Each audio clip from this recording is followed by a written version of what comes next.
with new volunteers. Um, because Forgot to press record earlier, Berta. I'm sorry. no, that's okay. So yeah, we've been slowly recruiting more people and kind of getting to know them so they can stick to the small team. That we have found that that works for us. I know that the digital world can appear very connected, but again, I like a post that's not real relationship. So we strive to create real relationships with our volunteers by meeting them in person or having a coffee, like Katie was saying, and explaining to them, really, this is what we're looking for, this is what we need. And so then we see results. So what we just started doing specifically for content, because we realize we need a lot of content that we don't always have the coordination of like who's taking pictures or who's taking a video or like it's just a struggle for us to just centralize everything. One of our volunteers came up with this new practice called an ambassador program, which is basically asking people to share their pictures of the event. So, for example, if we have a tabling event or some event that we are at, we ask them to go to their phone and we share the link with them. So there's a Google form that they can fill out and they can tell us the name of the event. They can use, we ask them for their handle. We ask them if we can share their post and just a short description of the event. Like tell us what event you are at. And then there's a space where they can upload a video or a picture. And so anybody can do it. And it really takes 5 minutes for me to show you, like, okay, click here. And everybody's familiar with a Google form. And if you took 10 pictures of the event, then you just upload them through that form. And all of those pictures and videos go into the centralized Google Share folder that we have, the team that does communications. And we just pull from those pictures and it's easy. It's an easy way to get pictures from the event, and that's how we use the content for um, highlighting what was happening in the event, or tagging or sharing. And if we get that information up front from people saying yes, tag me, or no, don't tag me, or yes, share, then we know what people feel comfortable with, because also there's different styles of using social media. Like I also Right. personally don't use a lot of social media. I have to do it for the co-op, and I do it for the co-op. And so Mhm. I also want to be respectful of how comfortable people feel around sharing their pictures or their handles or sharing about the co-op. But that's what we started doing. So we have a couple of events coming up and we are just starting to test it, just to see how people are, getting excited about, like, oh, sometimes people think that volunteering has to be a very big commitment. And we're trying to show that it doesn't have to take 20 hours of your day. You can literally take 5 pictures and send it to the co-op and you're set. And so, yeah, just kind of finding creative ways of engaging people. That's what we are testing. So trial and error, but also I love those fresh ideas. What's the worst thing that could happen? That nobody uploads pictures? Now we'll know, right? Then we Yeah. test something different. Have you had people upload photos? Well, we just started using it. So it's like it's Okay. mainly the volunteers that we already have in our team. Uh-huh. But now because we just like set it up like, I don't know, 3 weeks ago or like a month ago. So we had our volunteer fair on March 20 something. So we just came up with the idea then. So we have 2 events in April and we're gonna share it there. We have a page, like a one pager with simple instructions. We'll have it there. And so saying, if you want to be an ambassador for this event, just check the QR code. It'll take you to the form and then you Love can it. upload. So just make it easy for people too. Just make Yeah. it an easy path so it doesn't have to be very complicated. I have found that the easier it is for people to engage, the more they're eager to participate. Absolutely. Yes. And from experience, I would say that this folder that you're creating, Berta, so early on in your organization is just pure genius.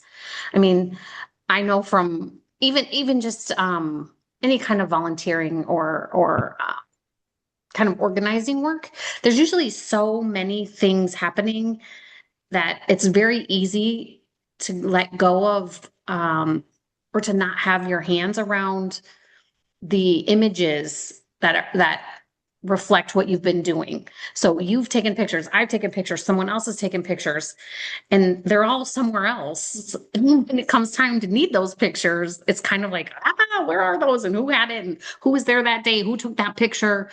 And having a repository for that, I think, is just fantastic. And then including your members in that process, I think is just fantastic. It's such an easy way for everyone to be involved and for us to collectively leverage what we're doing together. So I think it's such a great idea. Right. And we're trying to, our biggest test will be at the picnic. So the community picnic that we do every year, that's going to have a lot of members and a lot of people who do enjoy taking pictures. So we're going to have that as like, hey, do you want to do something for the picnic? Help us with pictures. We need pictures, we need videos. And so we have a lot of ideas for that to engage people. Because we also like to show real faces of the community. Yeah, We want to right. talk, like we want to do some interviews. We have a volunteer who's going to help us with a video of the board, and just so we can get out there more so people can start recognizing us and connecting name to face and movement to face, because again, we're fairly new and we want to be out there, get out there so people can start. I think the video, it creates more of a connection than just like an image or some Yeah. stock photo. If Yep. you, I feel like a video, it's kind of inviting someone like more intimately into something. So, Yes. and we're in this world where a lot of people are moving more into video content. And so as Mhm. much as not everybody loves to be on camera, it's becoming a necessity for us to be like, if we want to be relevant, we're organizing in Yep. 2026. We can't stick to the The old usual playbook. like one Right. post on Instagram and hope that people will see it. That's just not, you gotta be open to evolving with technology and be open to kind of fitting into these spaces where people are looking. You can't just, Absolutely. you've heard so many companies that like because they don't want to change, they don't want to evolve with the market, they just fail. So you kind of have want to have this openness to just do the video, do the shorts, and you like partner or recruit people, volunteers who will are good at these tools. I'm Yes. not gonna do it. I'm not great at video, but I have someone who knows the market, who Exactly. knows how all of these things work, who knows how to tweak things and how Yep. to create videos that are compelling and are going to be good for the movement. So definitely Absolutely. those folks. Yeah. Yeah. Video seems to be for sure where it is these days. Video, every post that I, have been involved with for co-ops and mostly these are capital campaign related, fundraising related. Video posts are outperforming static images, 20 to 1 probably. I mean, it really is outrageous. And I'm not a fan of video. I do not watch videos and I don't like to do videos, but like you said, we have to evolve with the times. We have to go. Sue or Colleen, any examples or thoughts or questions you have after? I actually have a question. Who is managing the flow in and out of the where these videos and where are they held? So Um, we use Google Drive. So we have a drive, and so it's like an automatic setup where every response it's linked to that one folder. So it's just I have to say I did not set it up. I can ask my volunteer who did it, but it sounds like it's a very simple step where you create the form and you tell when you're creating the Google form, you can tell them which folder you want the content to go to. And as soon as someone records the content, then it just goes automatically to that folder. And that oh, folder everybody has access to it from the communications team. okay, the team has access. Right, And we are. do you ask people for permission? Do you say I'm taking photos today? You could show up on our website. Is that Right. okay? Yes, we thought about this, like what was a more practical way to do it. And first we thought, well, maybe they can sign something, but that's just too complicated. But we just ask them first before even taking a picture. We always say, this is for the co-op. Are you comfortable taking pictures? And I've only had a couple people saying we're not comfortable with you posting on social media, but they say website and newsletter is fine, just no social media. And so I take a note And then I just like on the name of the picture, I say no social media. I just like on the title, it says no social media. Uh, or I just don't like, we just don't use them or just put them aside in a different folder so it doesn't get confusing. I also, with children, I try not to take pictures of kids. And when I'm doing it, I'm always asking the parents, is it okay for me to take pictures? And so this is the common practice with the team. It's like, if you're going to go take pictures, just make sure to check with folks if they're comfortable with those, using those pictures for social media, website, communications, and everybody has said yes. Yeah. I guess my comment is, well, as I said before, I'm not super involved on Facebook, but I'm going to get more involved. I have noticed when I did get on Facebook or just talking about it at the board meetings that our marketing team, so Mel, do you know Mel? Melanie? Sorry, I'm on Shaletta? mute. Yes, I do. I sure do. No, that's okay. Shaletta. She helped start Green Top. I think she sister. Melanie. And then Taylor is a new marketing person. So they definitely utilize photos from events. And I just made a little note to myself as you and Berta were talking about at our next board meeting, mentioning that we should have videos from our annual meeting of John talking. Like Yes. little sound bites, Little like some of the snippets. really best, Yes. because only 10% of our owners showed up for that. It wasn't very well attended, and maybe even less than 10%. But I think that would be a great thing to include on Facebook. So I put that Absolutely. in my notes. And also, when you were talking about incentivizing, I think, one thing we've noticed as a board is that tasting events really draw a crowd. We have cheese tasting, we have celebrations where we even if it's not free, like we'll have like a local vendor making ice cream sundaes for $3 with all the toppings, all the works, hugely successful. So I'm thinking for this this digital crew that you're talking about, ambassadors, we could use like a little coupon for a deli item or something like that. Absolutely. Yeah. More, like for our group, we really like to eat. I guess we all, don't we Right. all? Everybody loves food. I just think like if, after 10 posts, I just put that little note, like a coupon for one deli item. I think that would really be a big. Totally. Yeah, absolutely. Yeah. So that's Yeah, just thought I absolutely. had as we're talking.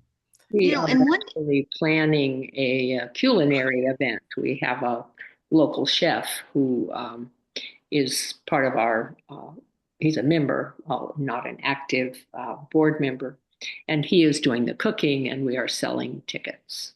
That's coming up. And we have a very beautiful local farm, and the farmer allows us to use that. It's probably one of the sounds prettiest wonderful. I've ever seen. So that's coming up in just a few weeks. So it should Tasting be- events. I'd like to hear more about the tasting events. How do you set it up? Like, I'm just curious. We've never even thought about this. Yeah, so at Green Top, this last year we've had a ton of tasting events, like almost one a month, I would say. And so there was one for Valentine's Day, and the deli made heart-shaped little flourless chocolate cakes, which is one of our biggest sellers. And it's great because gluten-free people like myself, I bought a couple. And so those kind of festive things are there. So really people are, I mean, we have record sales during those events, even though they're kind of coming in for the free things. They're sell seeing something else and a lot of other Brilliant. things. We sell a lot of wine. We sell a lot of treats from the deli, and just a lot of everything, really, because people are there and they bring their kids. It's a very festive feeling. I just volunteered it's a very social. I volunteered. So the board members sometimes volunteer, and we'd like bag the groceries and just talk to the customers as they're coming through the lines. And it really does feel like a family. It truly, truly feels like a family. And, Wow. when I go into Green Top, I feel like I'm going into, my second home. I mean, I know everyone there. I know all their names. I know all the cashiers. Whenever a new one starts, I introduce myself, meet them, and make some mnemonic device so I know them by name the next time. Because having people who work there that are happy, that feel like they belong is part of the success. And our interim general manager, Allison, she really created that culture. And now Mary is carrying that forward as well. So we've had Awesome. some wonderful, wonderful people. Who was the manager when you were there? Oh, a lot. Well, I was there until, well, Michael Pennington was our first GM. And I don't think I stayed until Green Top, I think through the first year. And I think he might have made it a little longer than a year.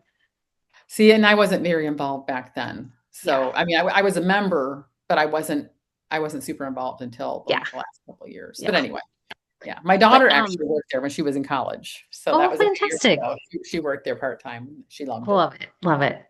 But those tasting events are awesome in this open store, of course, because you have the space and Well, the yeah. opportunity. But Berta, we did those at Green Top before we had a store. And some of the ideas that we had were honey tasting. Mhm. So we invited a local honey maker, and the different kinds of honey that you can have from different types of flowers and bees, and I mean it's endless. And like the attendance was out the roof, like over capacity, standing room only. People were over the moon. We did a coffee tasting, so the local roaster, Coffee Hound, took us to their roasting facility. So they opened up their private roasting facility for a Green Top grocery tour, and we got to taste different kinds of varietals of beans. We had different produce tastings, like taste a local carrot versus a conventional carrot, taste a local tomato versus a California trucked across the country tomato kind of thing. So lots of ways to do those kinds of That things was Green before you Top? have a store. That was Was at Green Green Top? Top? Mhm. Okay, I'm going to bring those up to redo them again. Yes. Where- I didn't know anything about those. Yeah, Where those were did real you early, hold- real early. Where did you hold these events before the store was open? What? So the roaster hosted us. The Okay. honey tasting, we rented a room, or like we didn't rent a room. We asked a local owner who had the A Renee, which was A Renee Winery at the time. I don't think it's A Renee anymore. They had a back community room that they would give us for free almost whenever we wanted it. We also used the local library a few times. Food with the library was a little tricky. Yeah. They didn't always let us use food or have food. We did some of those tastings at the farmer's market, like the carrot kind of thing, like where you're, but the farmer's market has rules about tasting too. Like there are health department kinds of rules about that. And let me think, where else did we do tasting events? Like the wineries and breweries that we did those kinds of tasting at those facilities. And usually those places are more than happy to bring you in because it's free exposure for their work For and sure. free community building for you. Mhm. Let me think. I'll keep thinking of other places we did them. Yeah. Okay. Jonathan, who is our local chef, he has a small cafe. So he's really willing to host because it benefits him as well as us. And Yeah. so Yeah. we've done them at our annual meetings, which the last 2 times we've been on a farm. We have another woman who has a barn that she's offered us. And yeah, people do. We do ice cream sundaes. Sometimes it's not really a tasting. That's part of the end of the meeting is an ice cream sundae. We did one where we offered local vendors, and that was Jonathan was one of those. He does a lot of cookies, and they were invited to not only let people taste, but to sell their food. We had honey, we had the cookies, Yeah. we had local strawberries, just any number of things that people could taste after the business part of the meeting. Very cool. Okay. Yeah. Thank you for sharing. And while you were talking, Colleen, I got to thinking, when you were saying you're not very active on social media, I use social media for my business. I don't love it myself. But I don't think it's too heavy of an ask. This is just my personal opinion for us to ask our board members if they have a social media account to once a week log into social media, go to the Green Top Grocery page and like and share a few posts. I think that's an easy ask that we could all do that in 5 minutes as we're, watching TV one night. And it doesn't have to be a huge, cumbersome ask, especially for our board members. And then we can broaden that digital team, to do more beyond that if we want to. But I think that'd be a really easy way to get a lot of traction real quick. That's a great idea. Mhm. I jotted it down, so thanks. Okay, well, for sake of the video, since I forgot to record, I'm just going to recap real quick what we talked about. And then I'm going to go through a couple of like pitfalls we don't want to get into, and then we can have more discussion and talk about other things if we want to. But just for the sake of the video, we have been talking today about building a digital team with the purpose of expanding our reach, taking our members, not just from membership basically to marketers for us. These people are already passionate. They're committed to the organization and they're already on social media. And so we're not asking them to do a lot. And many of these people are willing to help us. They just don't know how yet. And they might not have a lot of time. And this is an easy way for them to do that. So what we're suggesting today is that we pull together 5 or 10 people, a small group start with the folks who are already engaged in social media. Check out your posts. And there typically are 3, 5, 7 people who like what you're doing, and reach out to those people first and ask them if they would consider joining your digital marketing team, and keep your ask of them pretty direct and straightforward. So, like and share our posts, comments, whatever it is we want them to do, to be very clear with them and to stay in communication with them. So to send a weekly, maybe or monthly kind of heads up of here's what our game plan is on social media, here's where we need you, and give them specific instructions. And then we kind of talked about the use of swag in terms of this team. So providing that swag to them as a thank you for joining the team is one option. And then they hopefully will wear the hat or the t-shirt or the coffee cup and the photos they're taking of themselves or of the events that they're at. But then you can also use that swag as reward for those folks too. So once they do, certain things, share 10 posts or, comment 10 times, they get rewarded with that swag. It's pretty inexpensive, efficient way to engage those folks and amplify our reach. What else? Did I miss anything? What else did we talk about, guys?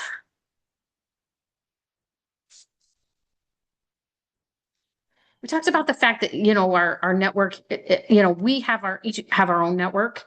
The co-op has its network, but when we can reach our members' networks, we amplify our reach organically. And that's where we get traction. Yeah, you also mentioned communication channels. So deciding on how to communicate with this group of volunteers, decide on some chat or email chain or some other way to be in touch. Absolutely. Yeah. Yeah. Each group has their own each group tends to form its own communication channel. So whatever that is for you, pick it and use it and stay in contact. Don't let this team go without talking to them, because they're communicators. So check in with them, talk to them, use that channel. I think you did mention to notice who the 3 to 7 people that are already involved are. But I'm not sure if you mentioned this time about doing that personal ask, like inviting them to coffee or something like that, and to have a face-to-face intentional ask, and then also put it out there for everyone else in case there is someone who wants to get involved. But to make that personal, I put a note for that, because I think that we do send out a lot of emails, but I think that's very effective. And someone asked me to be Mel at our Rotary Club, asked me face-to-face, would you consider running for the board? And I hadn't considered it before she asked me. So it is effective. Yep. So, absolutely. Absolutely. Love that. Yeah. Thank you for bringing that one back up. Yeah, I agree. Personal connection is always going to beat anything. At least to this day. I know that digital communication can be faster and easier and more convenient, but nothing beats the actual personal encounter and just like the contact. Absolutely. Yeah. And this digital outreach is all fine and dandy for sure. And we need it. We have to have it. But the people are what's most important. It's the relationships we're building. So true. So true. Okay, couple of pitfalls I think that could happen that I just want to mention real quick is that we don't want to overcomplicate this. keep this simple and straightforward. This doesn't have to be somebody's full-time job. This can be really simply, easily coordinated. I'm thinking if I were doing this at Green Top Grocery right now, I can imagine this taking, maybe an hour of time a month, to check in with these people and see how they're doing. It doesn't have to be a huge lift for sure. So we want to keep it simple. Don't want to overcomplicate it.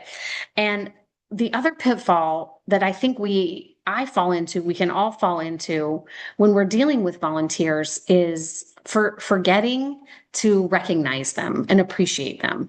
So making sure that we're thanking them, making sure that they know that their work is valuable. And we can do that in a lot of ways. And I think sharing some metrics with them could be really powerful. So, after we put this in place for a month, we come back to these people and say, hey, look, our metrics from pre this to post this are really different. And that's because of you. And so being very specific with the thank, and also being direct and intentional. So, a direct phone call to Colleen to say, hey, Colleen, thank you. You signed up for this team and I saw you've really liked 10 of these posts and it's really changing things. Just a personal thank you is really important. And people always do more when they're appreciated. I mean, that's just human nature. And so we want to make sure that we're not falling into that pitfall of kind of getting on with the day and not recognizing that, hey, this takes work and we have to be grateful for the folks who are putting in that work. But I think that's it. I think that's all I have for things I wanted to share. So open to talking more about this or other topics you guys have questions about or thoughts on. Oh, Sue, you're muted. My dog was barking.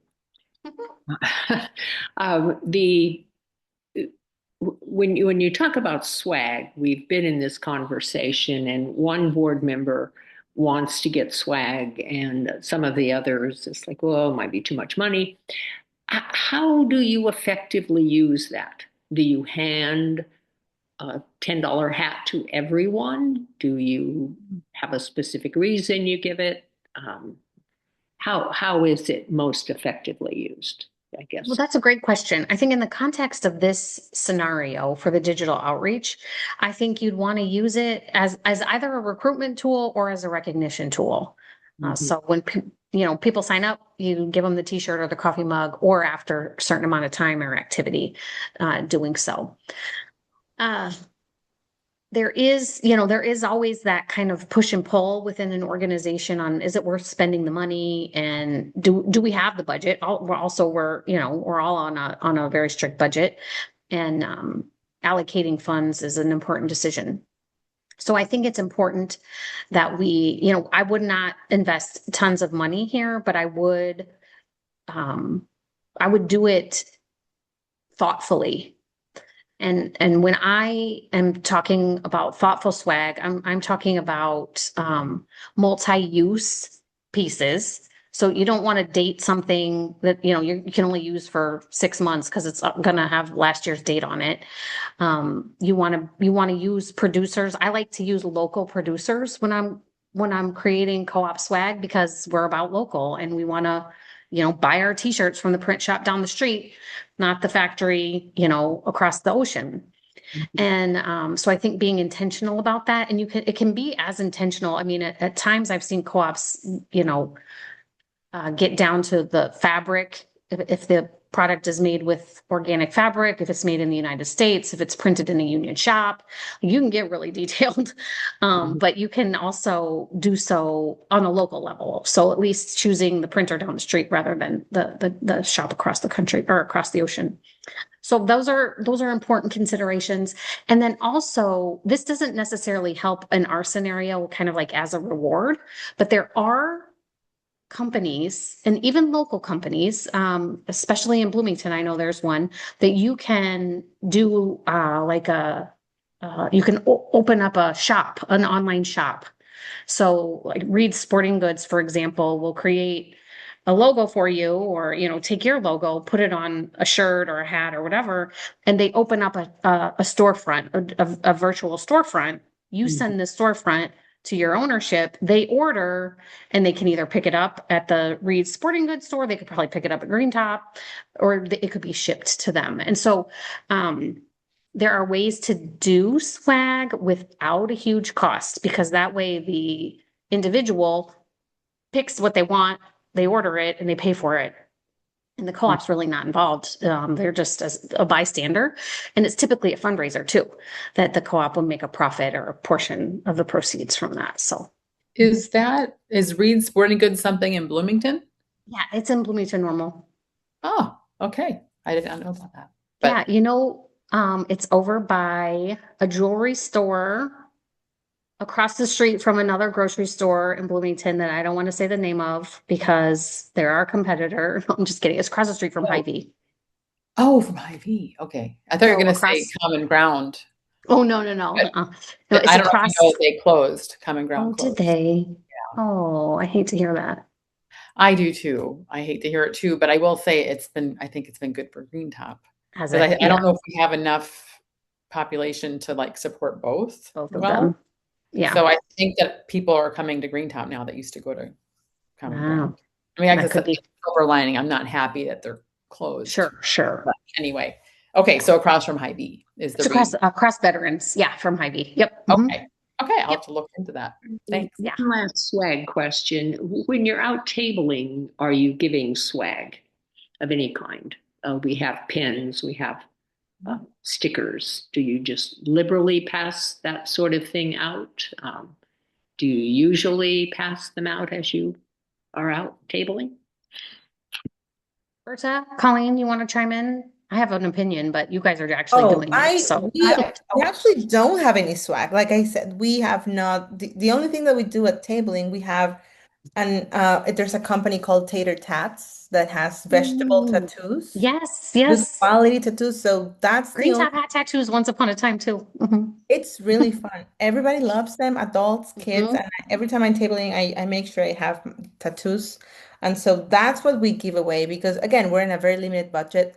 We are just trying to, we are gonna create rack cards and postcards for people to take, just informative ones, but Yep. that they look cute. And so those are the things that we would give away. But I also have the same question with the swag. Like we haven't made anything. We're hesitant about having made a bunch of different pens or things that that are both valuable for us because I love the quality. I would love a nice tote with a nice design. Like I would love that. The expense, I don't know how many we can produce, right? So we are not there yet. And I know the previous board member who helped us with the swag stuff. So she set up a store online where it was kind of like made to order. So we don't keep any inventory and it's like the designs are there on the site. Yep. But it was Yep. not like giveaway. So people could purchase, it was more for like merchandise. So she had a whole catalog of mugs or hats. It just became a little much, like just so many options. But that's the only thing we've done, and it's more merch, and we sell that, and that goes funds for the co-op. But we don't have the swag, and I'd love to hear your thoughts or your tips on swag. Yeah.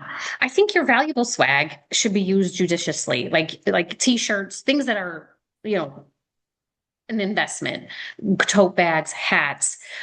Those I would save for your most dedicated volunteers that you give at your volunteer appreciation events, that kind of investment. I think that's good use of that swag. When we're talking about tattoos or pencils or rack cards, business cards, those kinds of things, I would be a little more liberal with at a tabling event. I would have a handful of those around to pass out. Other simple things that have been effective are like coloring sheets for kids. Those are very inexpensive. Kids will pick them up. It has our logo on it. And so the cheaper the item, the more liberal I would be with its distribution. The more expensive the item, the more I would curate those for special people and special circumstances. Mm-hmm. Yeah. When I said pins, I meant this kind of pin. Yeah. Not a. Yeah.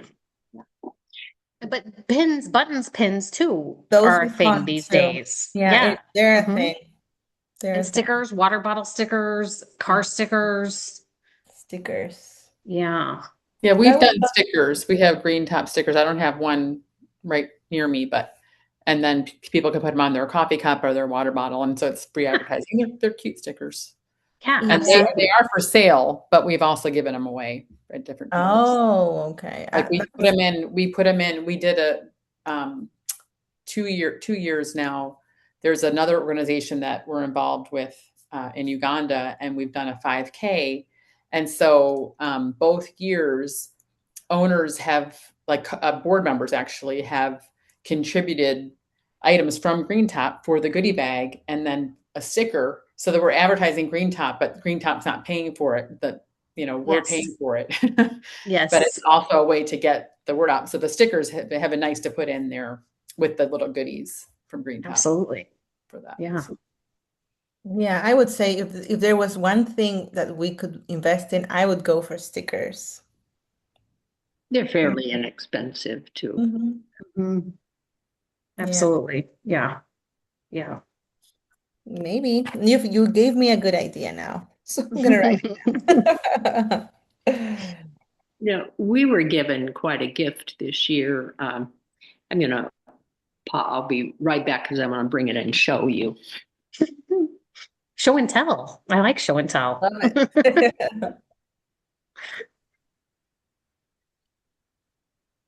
And every time Sue's on one of these, she's a regular attendee. I always comment on that painting of the fruit behind her. I think that's so pretty. It is, That is and lovely. it's an Yeah. electrical I've noticed box that too. behind it. So Oh, it's functional too. So this is something we in California, I don't know if other states have them. We have local, what is called a resource conservation district. Mm. And this is the third edition of this fresh and local guide. I help write it. We sell ads to it. Our ad is here in this corner. So, and this goes out. There were, I believe, 30,000 copies of this printed. Some of it goes by mail. And then when we table, we can also give these away. And the day that they went out in the mail, I had 2 phone calls that day, people asking how they could get local produce. And it really is beautiful. It is grant funded, but it has just an incredible amount of information. It's restaurants and stores. So it's not only us, where you can buy produce, where the farmers markets are, where the farms are, just any great information. So that has actually sparked, I believe we have gotten 10 or 11 members from that. And it was passed out for the first time at our farm conference on the 24th of February. So, we're not less than 2 months. So that I think was a huge gift, and also because we then can use it as swag. But I don't know other kinds of things that would be quite as effective as that would be. It's a good topic. So maybe we should have a green top or a green top. Now I got green top on my brain. We should have a conversation with Katie topic about swag. Like, and have people bring examples of what they use, what they give out. That's a great idea. Mhm. That is a good idea. And I really don't know all the swag that I before I became involved, I remember at one point we had another incentive where there was like kind of a display of swag, bags and t-shirts and sweatshirts. And if you spent so much money and you got so many points, you could purchase one of the items. That's smart. So I wasn't as like locked in back then. So I'd have to ask someone who was, and then we could participate in that conversation. So I love it. It Awesome. would be interesting to see if people think the swag is worth the money. Right. do you sell enough sweatshirts or t-shirts? Do you see Sure. people around town with those on, that kind Yeah. of Yeah. thing? Sue, how much was the ad in that book? Just out of curiosity. Do you remember? We paid 250, 200. Wow. What a deal. Oh, wow. Yeah, that's not bad at all. This is the same ad that I created for the last version of it. And this young woman is no longer lives in our area, but I mean, it truly, it was just done so well this Yeah. year. That's Yeah. so useful to have. Yeah. Yeah. Yeah. Definitely a good investment. They don't get published once a year. No one has the kind of money to do that. So I think the first was published maybe in 2018, and then again one in maybe 2022, something like that. So, and it's a lot of work. Oh, I bet. And I'm not getting paid for my work, but a couple of the people there are. But I work a lot on the food system in general as opposed to just the co-op. So it is immensely helpful in all of those things. Absolutely. We have a year-round farming climate here in California. So, it's a little bit different than, knowing that you get your produce 3 months of the year. Yeah. Right. My daughter lives in Colorado. I would just find that so depressing. Wait all that time. But It's a different kind of eating, isn't it? yeah, I think, the swag conversation would be very helpful. Great. I'm going to put that down as one of our future topics. I love it. I love it. Okay, well, we're over the hour. I want to be respectful of your time, and I appreciate you guys joining. I'll be sending the recording out, so thanks for humoring me and let me repeat myself there in the middle. And feel free to share this with anyone you want to. But this is once you get the link, you can share it with board members or whoever you want. It's available for you. So I'm glad you're here. And Berta, I'm glad you came to share your example. Thank you so much. Yeah, And of course. Thank you so much, Katie. It was really Absolutely. very informative. Yeah, this is a Awesome. great conversation. Thank you so much. Okay, take care. Bye-bye. Bye-bye.